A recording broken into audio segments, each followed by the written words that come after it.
Poder saludar en la tarde de Club 88 al doctor Fernando de la Rúa. Doctor de la Rúa, ¿cómo le va? Buenas tardes. Buenas tardes, ¿cómo le va, Nixon? Mucho gusto. Un placer, el gusto es nuestro. Fernando, ¿cómo le va? ¿Bien? Bien. ¿Todo tranquilo? Sí, acabo de volver de Brasil, Sí. donde fui para disertar sobre las relaciones argentino-brasileñas en un seminario con el ex canciller Celso Laffer y en el Rotary Club de San Pablo. Así que fue muy interesante. Además, Brasil es un país que tiene una potencialidad enorme. Nos ha sacado mucha ventaja ahora. Sí. Es una de las consecuencias del default que hubo aquí. Por eso la lucha de mi gobierno hacia el final era encontrar una solución al problema y evitar el default. Desgraciadamente, con el golpe institucional que provocaron mi renuncia, lo primero que hicieron fue declarar el default y todavía Argentina está pagando las consecuencias de la pérdida de la confianza internacional. Bueno, esos temas y otros toqué en mis exposiciones. En Brasil. Diciendo que hay de todos modos un destino común para Argentina y Brasil, por proximidad geográfica, por historia, por destino, y para avanzar en el Mercosur, para la unidad y el acercamiento, el acuerdo entre ambos países. Algo que para nosotros es muy importante porque el gran crecimiento de Brasil puede tener sus efectos beneficiosos para nosotros. Bueno, así que la pasó bien, doctor de la Rúa, en Brasil. ¿Cuándo volvió? Hoy, ¿no? No, el sábado a la noche. El sábado a la noche. La verdad que hay muchísimos temas para tratar que me encantaría hablar con usted. Uno de los que, no sé si nos preocupa, pero uno de los temas por lo que está hablando todo el mundo hoy por hoy es, por ejemplo, la crisis de Grecia, ¿no? Hay varios temas, pero me gustaría que empecemos con esto. ¿Qué diferencias ve usted con respecto a la crisis que vivimos nosotros en 2001, con lo que está sucediendo ahora en Grecia? Y algunos hacen la comparación y dicen que les recuerda, pero lo único que puede evocar los días es la presentación de imágenes, que como siempre son parciales, porque lo que ocurre en Grecia es sobre una avenida, mientras el resto de la población no participa, y aquí también eran 1.200 personas, o en la provincia de Buenos Aires, o en Entre Ríos, agitando, ejerciendo violencia.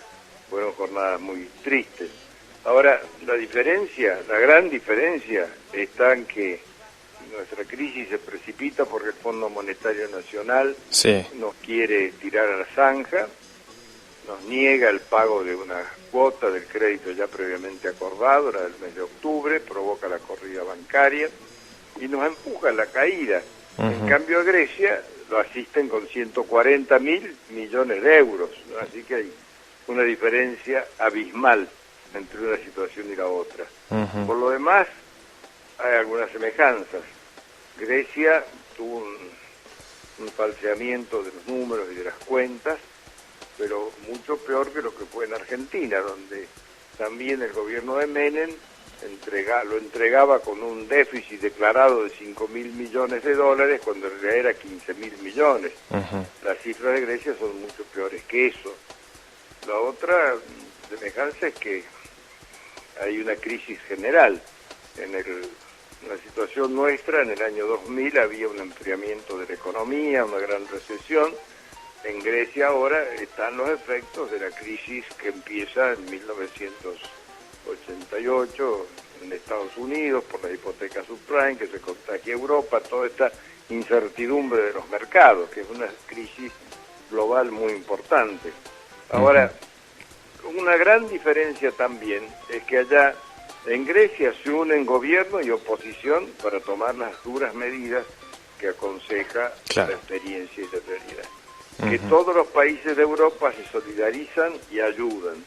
En cambio, aquí en Argentina, Brasil arregló lo suyo.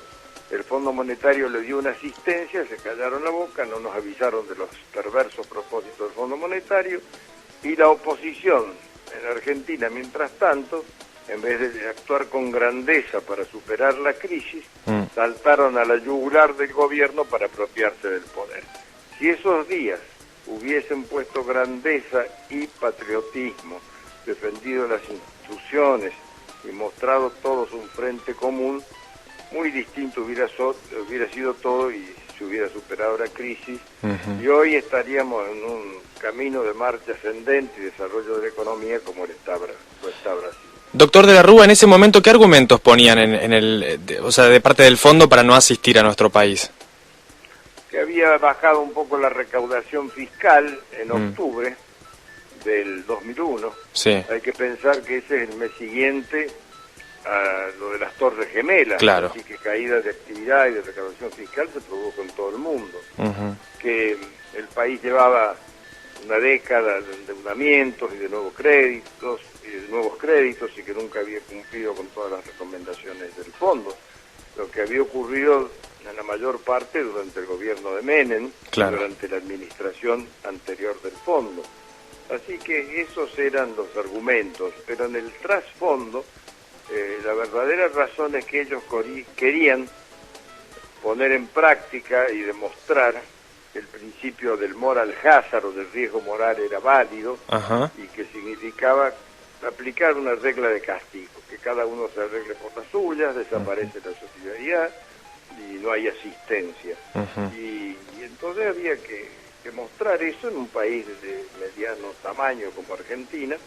Creyeron que eso era posible e hicieron un desastre, no solo para nosotros, sino que nunca más el fondo pudo volver sobre sí mismo, fue una cuestión terminal.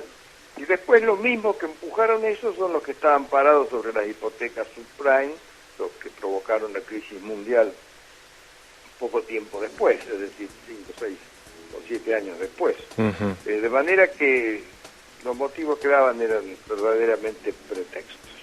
No, la verdad que interesantísimo, doctor de la Rúa, escuchar de su boca estas palabras, ¿no? Que sirven para entender y mucho. Es una persona entendida en la cuestión, así que es un placer escucharlo. Doctor, más allá de que lo escuché decir que ya no interviene en problemas electorales o internos porque se ha alejado de la política, esta pregunta es obligada. ¿Cómo ve al radicalismo hoy por hoy? Con mucha fuerza y en un gran plano de recuperación. El radicalismo está fortaleciéndose en todas partes. Tiene que encontrar bien el camino, diría que los dirigentes lo están buscando, pero entre tanta agresividad del gobierno se da el ejemplo de una actitud más institucional, más responsable. Ahora, a mi entender, hay ciertas cosas que deben contestarse con más fuerza. ¿Y a Cobos cómo lo ve para las próximas elecciones? Los otros días una confusión porque en Rosario, donde fui también a disertar, me preguntaron sobre eso y yo dije tengo un gran respeto por él y que me gustan todos los candidatos radicales, pero alguien tomó como si yo hubiese tomado partido por Cobos y no es así. Yo no me meto tomando partido por nadie, simplemente que todas son figuras valiosas, tanto Cobos como Ricardo Alfonsín o el mismo Sanz, que suena como candidato, o algunos otros que puedan aparecer. De modo que no intervengo en eso, porque yo espero que se hagan las cosas de modo de darle una alternativa a la ciudadanía para el cambio que se espera en el 2011. Porque la gente siente la sofocación, el ahogo con esta opresión, con esta agresividad, con esta soberbia con que se actúa desde el gobierno. ¿Y cómo ve a la política en general de hoy comparándola con la de antes, unos 15, 20 años atrás? Bueno, son días del bicentenario, así que habría que comparar con mucho tiempo atrás. Ahora veo que algunos escriben y se dice qué maravilla del bicentenario, estábamos todos contentos. Sin embargo, para el bicentenario Joaquín B. González escribía un importante texto donde decía que hay una ley de discordia interno que preside la vida de los argentinos. Es decir, peleas, conflictos, él ya lo veía en aquel bicentenario. Y hoy eso existe también, pero duplicado. Por eso la lección de la experiencia y de la historia es que hay que poner grandeza, hay que poner más patriotismo, mayor tolerancia y capacidad de convivencia si queremos ir adelante. Brasil va adelante también porque entre el presidente Cardoso que cesaba y Lula que venía, se entendieron, se apoyaron recíprocamente y se siguió adelante. Uruguay nos da el ejemplo de convivencia entre el Frente Amplio y los otros partidos históricos, el colorado y el blanco. Ujú. Acá solo es la pelea a todo o nada. Hay mucha carga de soberbia y de hostilidad, y eso es lo malo, eso es lo que no hace bien. Ujú. ¿Y qué piensa, doctor de la Rúa, sobre una posible vuelta de Duhalde a la presidencia?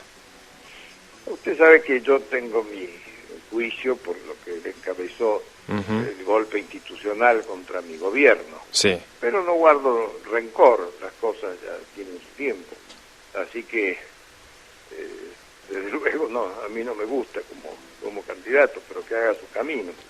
Ujú. Creo que también Sí. el arrepentimiento implícito que presenta cuando él dice que hay que cuidar las instituciones, que la vida institucional es fundamental, que se arrepiente de lo pasado, de haber traído a los Kirchner. Ya debiera extender el arrepentimiento a haber provocado la caída de un gobierno democrático y libremente elegido, que atravesaba dificultades económicas y financieras, pero que fue derrocado por intereses que a él le tocó liderar en ese momento. Ujú. Lo que debe admitirse que no por perder una elección intermedia un gobierno debe ser destituido, porque así como entonces todos hablaban de que había que sacar al gobierno, Ujú. hoy todos se cuidan de decir que ninguna actitud tiene intención destituyente. Ujú. Y mire usted el abismo de diferencias que esto significa. Quiere decir que se aprendió aquella elección. Doctor de la Rúa, ¿cómo es su vida hoy por hoy? ¿Camina por la calle? ¿La gente que le dice? No, sí, la verdad que sí. Camino, o ando en auto, o voy a los comercios con seguir, y la gente me saluda con amabilidad. Ujú. La gente es muy cordial y educada.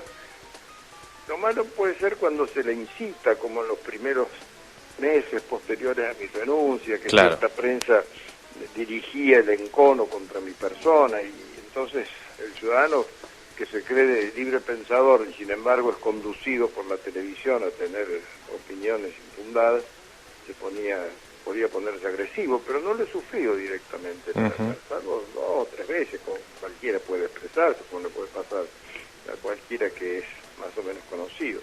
Pero encuentro consideración, respeto, y la gente se da cuenta de lo que ha sido la persecución judicial que he sufrido, puede ver que no he dejado de concurrir nunca a una citación de justicia, que estoy aquí asumiendo lo que pueda corresponder, que se han tejido muchas mentiras, y empieza a entender sobre todo qué es una crisis financiera internacional, lo que le permite comprender qué pasó en el 2001, episodios, hechos, factores que excedieron no solo la posibilidad de un gobierno, sino de todo el país.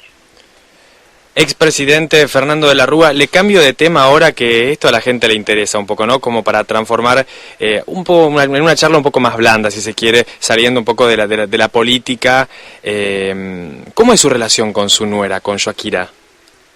La verdad que muy buena, permanentemente me escribe, me manda mails, y como mi hijo me llama por teléfono casi todos los días, hablamos con ella, está muy entusiasmada ahora con el la Mundial. iniciación del Mundial, donde preparaba una canción para eso, y ahora está ensayando en Barcelona, Sí. tiene un concierto en Madrid, y está realizando acciones solidarias, es esperar que pueda seguir en este camino.